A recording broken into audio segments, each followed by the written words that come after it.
Hey guys, in this video I will compare Reaper with Ardour to see which is better. Alright, let's begin. Reaper is a highly flexible digital audio workstation that stands out for its low cost and efficient performance.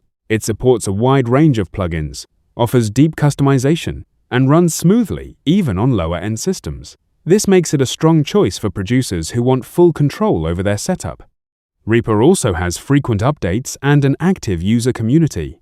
However, its interface can feel overwhelming at first, especially for beginners who prefer a more guided experience. Ardour is a professional, open-source DAW focused on recording, editing, and mixing audio. It provides reliable multi-track recording, solid MIDI functionality, and a cleaner interface compared to Reaper.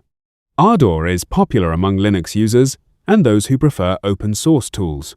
While it covers essential production needs, it may not match Reaper in terms of advanced customization and plugin variety. Choosing between them depends on whether you value flexibility and power or simplicity and open-source accessibility. So that's basically the comparison between Reaper and Ardour. That's it for this video. Thanks!